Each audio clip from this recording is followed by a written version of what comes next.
Love is a beautiful thing. Like falling in love is a beautiful thing. Like imagine you just out there focused on yourself, trying to get those goals achieved. You just focused on yourself, and then this particular person sees you and be like, hey, I'm actually attracted to you. I like your style. I think me and you can be like a good couple. Can you please give me your numbers? And yeah, I'm so sorry. I'm so sorry. Let's continue, guys. The devil is working. I gotta drink water for this one. Guys, let me tell you something. There is nothing in this world that is so amazing than being in love.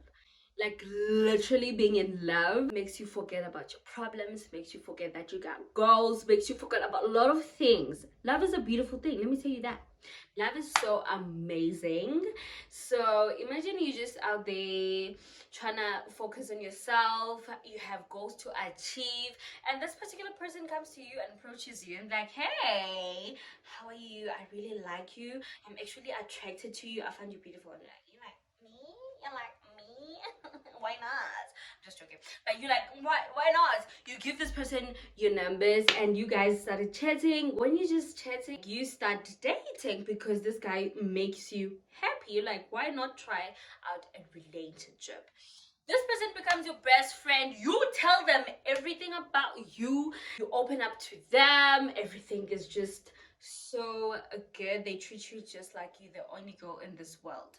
Not knowing to you that would be the person who would take your life.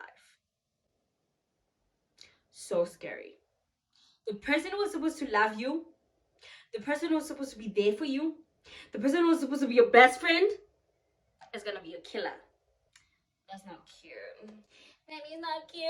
That is not cute. That what scares me, guys. That literally scares me. It gives me anxiety. I'm like, oh my god. Imagine just being in love and marrying a person. You're like, this is my one and only. We go die together. But it doesn't go like that. You go die alone.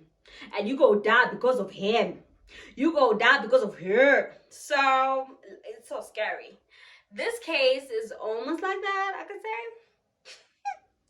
Guys, this earring keeps on falling, so I'm gonna take off my earrings. Like literally. The other one keeps on falling. I don't know where it went. So today's case is related to that, something like that. So let's get into it.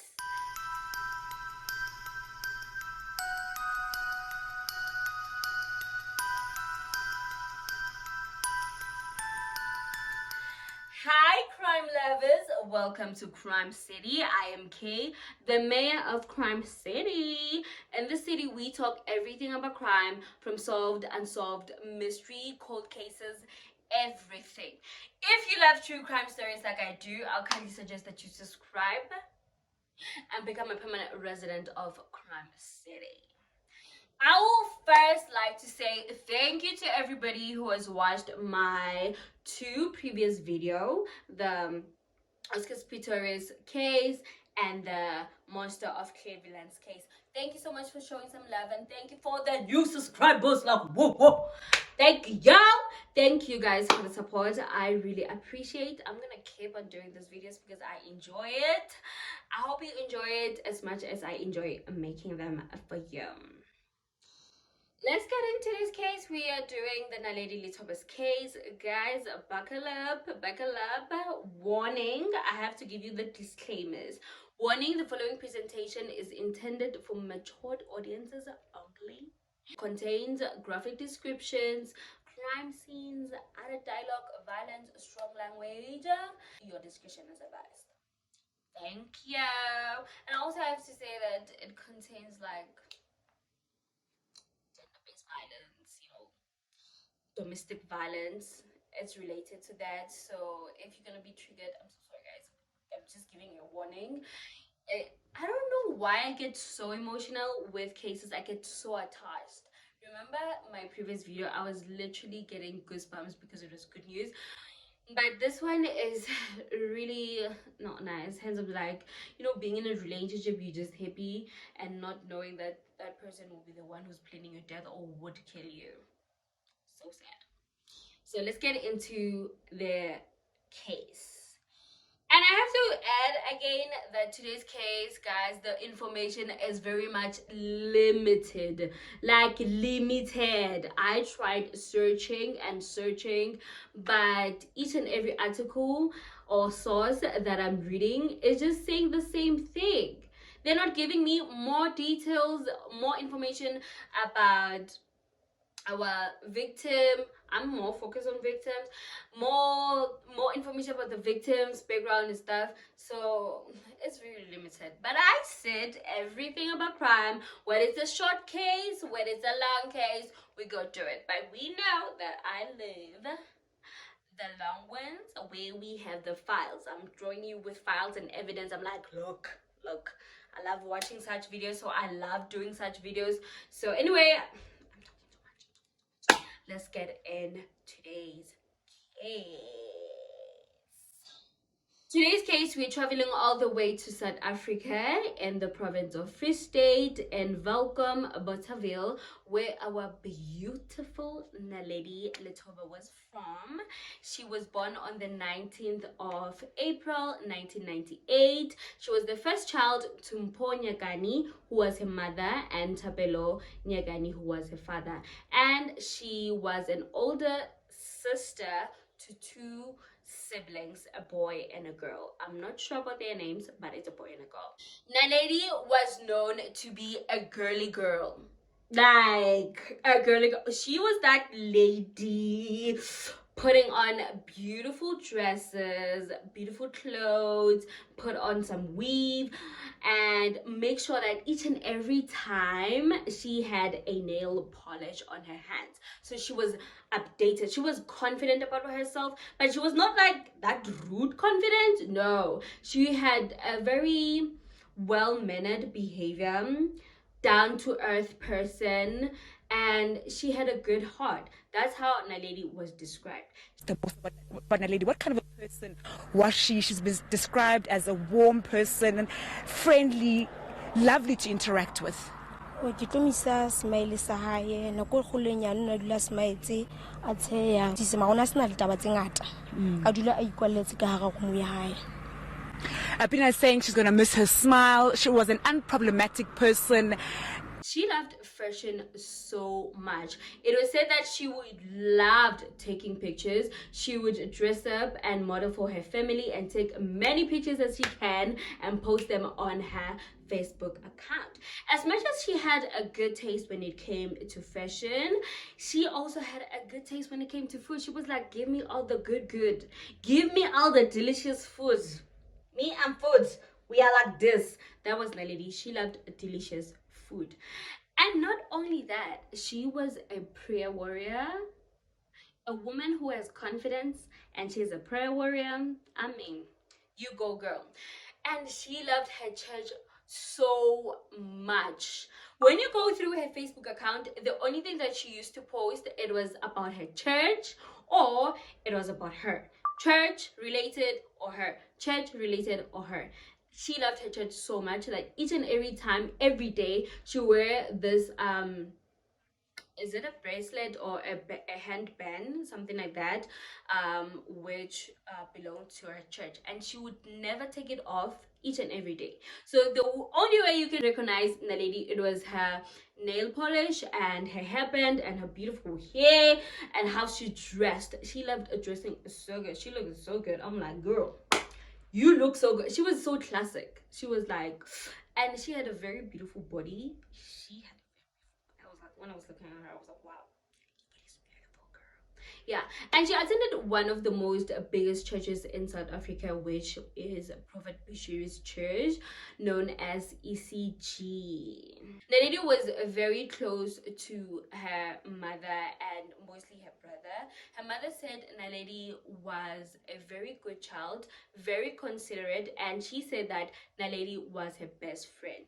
When she went away for for school, her and her mother would usually talk each and every day. And when her mother was not feeling well, she would call up Naledi, and Naledi would make her feel better. Sometimes give her the most wisest advices, like, Mom, if you're not feeling well, go to church or pray about it, or go to see the doctor so that you can feel well.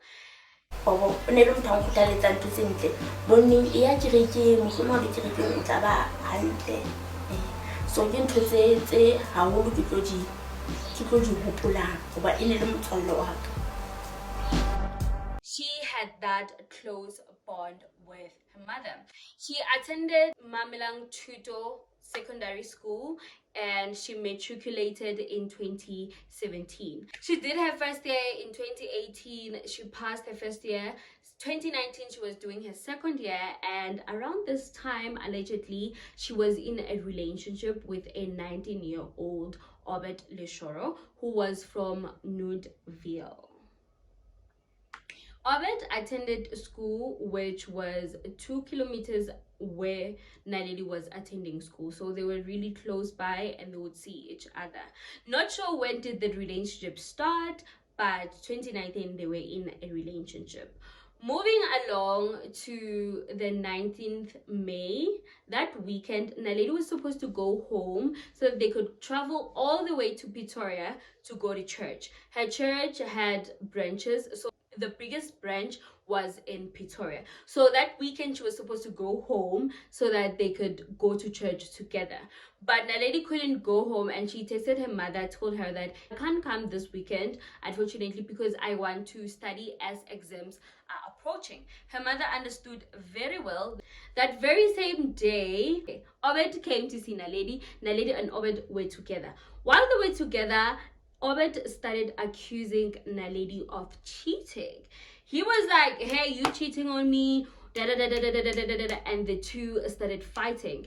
He said that Naledi did not deny the accusations. Nay, she was like, yes, I am cheating on you. That she was just straightforward about it.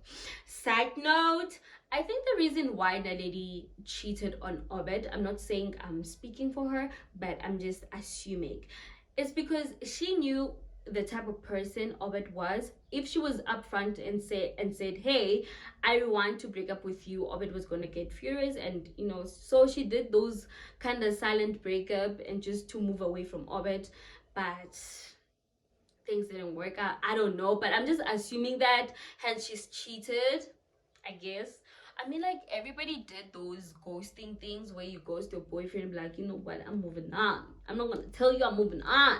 So I think she was just like, she moved on without telling Obed and got a new guy. But Obed found out and he got furious. They two started arguing. Like I said, they were arguing and they decided, you know what, let's just separate because this thing is not going to resolve anytime soon. Naledi went where she was renting. She was renting a house and she had like housemates. Each of the housemates, they had like a bedroom. So she went back to her bedroom. I'm not sure when Obed went, but Obed, I guess he went home.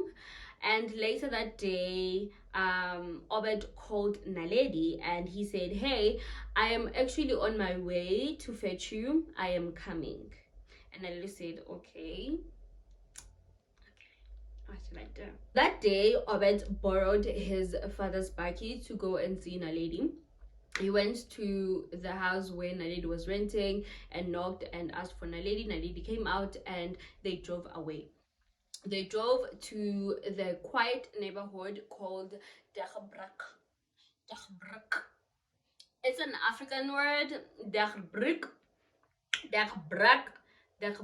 Like literally, my dad was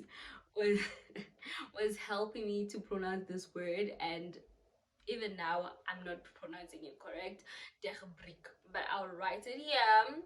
As you know, I'm not good at pronouncing words, but Dagbrak, yes, they drove to that neighborhood.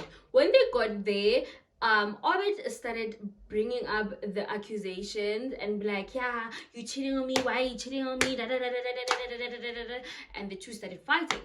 While they were fighting, this guy took out a knife. He took out a knife and he started, you get what I'm saying, he started stabbing. He stabbed Naledi on her chest, right? Fortunately enough, Naledi took the knife away from Obed. He took the knife away from Obed, but unfortunately, he overpowered her and took the knife back and continued stabbing her. Yes. And he did so until Naledi was not moving. He took her body to the back of the bakkie and drove to the nearest petrol station where he purchased petrol. After that, he went to an empty field where there was like nobody and placed her body there. Instead of leaving her there or something, he started cutting off her body parts. Naledi had a tattoo on her chest of her name and her birthday, and he cut it off that the tattoo, and he cut it off her breast. And I'm not sure whether he continued stabbing her because he left the knife stuck on her neck. I know it's gruesome, I know, I'm so sorry. Hence I'm trying to, oof, I'm getting angry, like I could feel myself, like I'm getting hot. So after that, he burned her body, like the upper body, her face. Maybe he thought so that people can't recognize Naledi. After doing this awful act, he drove to where Naledi is staying. When he got there, he knocked and asked the housemates, "Hey, I'm looking for Naledi. Haven't you seen Naledi?" And they were like, "No, the last person who was with Naledi, it was you." And it was like, "No, we actually separated, and she said she's coming back to the house. So I'm looking for her." And they said, "No, we haven't seen Naledi." It was a Sunday. Her family was looking for her. Like her father couldn't reach her, and the roommates haven't seen her. They were like, "Where is Naledi?" They started getting worried. That Sunday morning, Obed returned to where Naledi was staying, and he knocked and asked, "Where is Naledi? Did she come back?" And they said, "No, she hasn't come back. We haven't seen her the whole night." Now, I know that the suspect, you've mentioned, some of you girls have mentioned to me that the suspect was here during the time that Naledi was missing. What was your interaction with the suspect in this matter? Nna ka nako e itsene Naledi ya keta o nyamela ne ke le siko ke fihlile Sontaga. So ka fihla ka batla Naledi ka ba sa tsebe gona Naledi o hokae. Then ga utlwela taba tse go dutletseng gore Naledi ko no ha ayo ga lo report ntho ma he ka ke se ke sa tsebe gona ke etseng hobane le phone ha e ne kwetswe go le bohloko go le jwalo. Freita ha ba keta mo identify batho ba ha bona moshimane o nana ene ba itse o tlile Sontaga mona mo tlung ka atla mona na Freita batho ba bona ba le teng mona alla ha bohloko isif ha ona next ya yentseng wa bona le gona ka re mo utlwela bohloko ene e lo ha tlile Sontaga ona tlile a tlo batla batho ba be pakitsa hae go ba mmone Sontaga se ga se ona le teng kathi ona boleile Naledi ka Saturday. Guys, I'm going to translate for you what this woman is saying. Basically, she was just supporting the statement whereby I said Obed came on Sunday after murdering Naledi, crying so that people can see him as like the victim, the guy who lost his girlfriend. And he also came again on a Friday. This is what the woman is basically saying. And this girl who is speaking here, it is one of Naledi's housemate. And her family started getting worried. Her father started calling her and they couldn't reach her. And her father decided to drive all the way to Velkom where she was staying to search for her around the school, everywhere, and nobody has seen Naledi. The following morning, people who were passing by discovered her body. They didn't know that it was Naledi, they just discovered this beautiful girl. And 42 minutes past 8, they called the police that we have found a body of a young girl who has been bent. Didn't know who was this young woman, and she has been badly bent. On Monday, when they couldn't hear anything from Naledi, her family decided to open a missing persons report. And when they opened a missing persons report, I'm not sure, allegedly, I'm also assuming that they described Naledi, her body, her height, what she was wearing, which nail polish she had by the time, because that was the most important detail. She was known, that was like a signature style. Is that a signature style? Naledi always had a nail polish. Am I making sense? Okay. When they described her height, how she looked, her body, her weight, her skin color, and the police mixed two and two, and they were like, we actually found a young girl who matches how you describe your child, but they didn't tell like the family, right? Okay. A few days after, the police called Naledi's aunt, who was living around Velcom. And when they called her family, the reason why they called Naledi's aunt, who was living near Velcom, when they were opening a missing persons, they put her numbers there so that because she lives around, right? So yeah. And they called her. When they called her, they said, we have found a young girl who matches your description, and we are thinking it's Naledi. Can you please come and confirm and identify the body, whether it is Naledi or not? Naledi's aunt called her parents, telling them that, hey, they found a young girl and who is deceased, and they think it is Naledi. Can you come to identify the body? On the 24th of May 2019, they drove to Welcome and to identify her body. They said Naledi was not recognizable because she was badly bent, and some of her parts were missing. Like I said, she was cut off her tattoo and her breast. Some of her parts were, and then she was really badly bent in the face, so they couldn't identify her.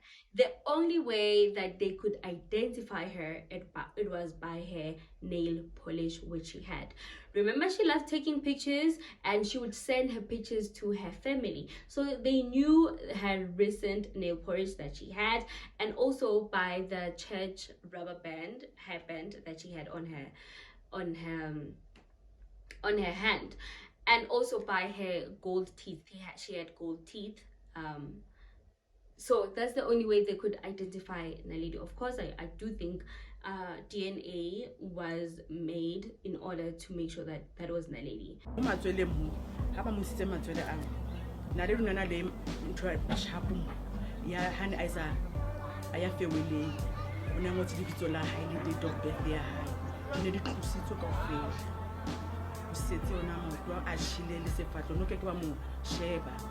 Yaba mamkhulu wa ka moholo ho nkgono wa rona a mo bula ka hanong a ke ona na le di gold a fumana ke yena gold le silver le ena mo fumana jalo utlwa ke ka mo se re ferekane hona go se tla ka jwa ke ka mo re tsebile na di. Guys, because I love you, I am going to translate because I want you to understand. So basically what the aunt is saying is that Naledi had a tattoo on her chest, and when they went to identify her body, the tattoo wasn't there. The only way that they could identify her, it was by her gold teeth, which one of the aunt checked for her teeth and realized that that was Naledi because of the gold teeth she had.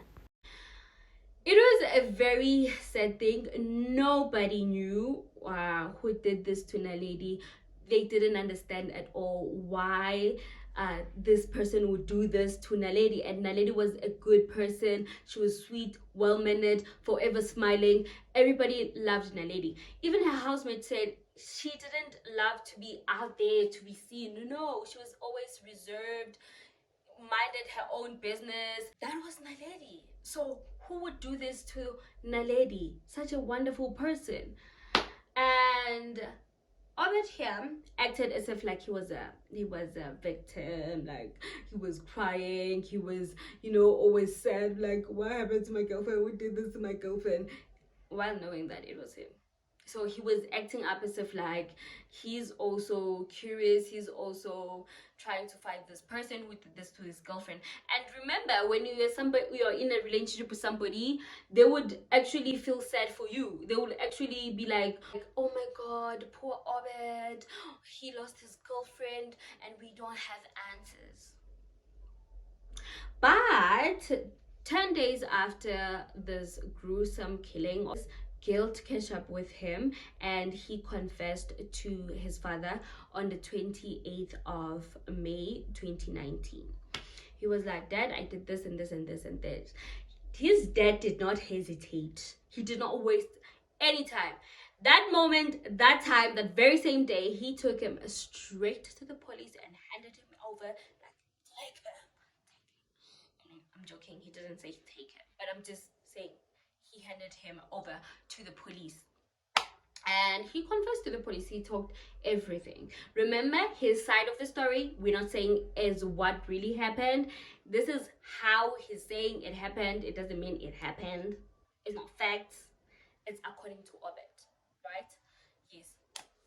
He confessed. And after confessing, the news of Naledi's death started spreading like wildfire. It was all over social media, it was all over the news, and there was a video that was circulating around that time saying that was Naledi. So let me tell you more about this video. So in this video, it showed a young girl who was being continuously stabbed by a guy. So in that video, there were like 3 or 4 guys. I'm not sure. I don't remember. It was 2019. But it had 3 guys who were around this girl. One was just standing and watching. One was taking a video. And the other one was busy stabbing the girl. You could see that the girl is alive. She is moving and fighting for her life while she is being assembly. So it was a really disturbing video and people were like, that it was Naledi, that was Naledi, that was Naledi. When I watched the video, I was like, oh my god, I'm praying it shouldn't be her. Imagine being Naledi's parents and watching that kind of video, seeing your daughter last moment that it was gruesome and painful. I was like, yo, I was just imagining her mother. I was like, oh my god, that is so sad. That is literally sad. That was so painful. But when I was starting to do this research about when I was doing this research about this case, I found out that it was not Naledi. People were lying. I was like, why would you lie about such things, about such sensitive things? People, like, let's just respect other people's business. You don't have to lie and leak a video. So this video, it is not related to Naledi. It is not Naledi, just that the case has similarities, and then somebody linked a video which was not Naledi. It is sad for the family of this girl. It is really sad. They said it was a girl from Brazil. It's not a South African video, so yeah. And on the 30th of April 2019, Obed made his first appearance. People came to support Naledi. Naledi's family, people who didn't know Naledi, people who went to school with Naledi, went to court to support Naledi. But when they got to court, many people were not allowed to get inside the court. Not even his family members. Not even her family members. Only her parents were allowed, and the suspect's parents and him were allowed. So, and when I'm looking through the videos and interviews, they were saying that the court was more focused on the suspect. They were catering to more of the suspect, treating them well mannered according to their needs. I'm not sure what they meant, but I'm meaning like, in terms of behaviors, and they were just treating Naledi's family just like a piece of trash, something like that. It was not really nice. But justice system, it was, yeah. People were there to support Naledi, and it was packed. The court was packed. They printed out Naledi's pictures, wearing Naledi's pictures, and trying to seek justice for Naledi. On the 30th of May, it was like a court hearing where he had to apply for bail. but luckily the bail was denied. So waiting for the actual trial to take place, and the court date kept on postponing. So they will say on this particular day, come guys, we're gonna, sentence this guy. And when that day comes, they will postpone. Remember, Naledi's family did not live in Velcom. They were from like another town, so they had to travel all the way to the court each and every time. Petrol is expensive. But they kept postponing, you know, they kept on postponing. But eventually, on the 1st of June, Naledi was laid to rest. Her family did say that it was really painful. Let me, guys, because it's getting dark, let me just turn on the light. It was getting dark, guys, and I know when it's dark, my quality is so bad. So, on the 1st of June 2019, Naledi was laid to rest. Her family said burying Naledi was so painful, but what hurted them the most is that as much as Obed's dad did the right thing by handing him over, but the family never came to apologize on behalf of their son or show some condolences or say anything. He said also it was so painful burying their daughter with some of her body parts missing, said Tapelo Nyagani, Naledi's dad.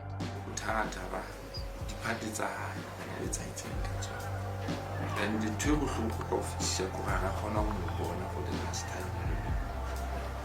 Like, I want to say side note, I think the reason why, I'm not speaking for anybody, I'm just assuming. I'm assuming that the reason why they didn't come that time is because they didn't really want to put them more into pain. Like, imagine you trying to grieve for your daughter and the family comes just to say sorry. Sorry won't bring back their daughter. But at the same time, they were wrong. Up until to this day, they didn't apologize, which was so wrong. Even if it's not them who did this, their son did it, they have to apologize for what their son did. Moving along to the 14th of June 2019, finally, Obed was found guilty of murdering Naledi Lethoba. He was sentenced to 15 years imprisonment with the possibility of parole. And by that time, he was 19 years old, and he might serve half of the sentence. He might be out within 7 years, and he would be about like 26 years old, maybe next year or 2026. I'm not sure. Or what if he's out? We just don't know. Like, what if he's out? Like I said, the information is limited. I couldn't find out whether he's out or when is he getting out, but he was sentenced to 15 years imprisonment. And that is it for today's case. Like I said, it's just a short case, very straightforward. I hope you enjoyed today's case as much I enjoyed doing it for you. I'm not saying it was a very nice case. Nothing is nice about cases because they are true stories. But thank you so much for showing me some love, for watching. Thank you, thank you, thank you, thank you. Let's grow this beautiful community. I know we're still tiny, we're still a little community, but we're gonna grow, chill. We are going to grow. Okay. Tell me what you think about this case. I'll see you on my next case. Yeah. Bye guys. I'll see you on the next one. Love you. Don't forget to subscribe, like, share, and comment. Bye.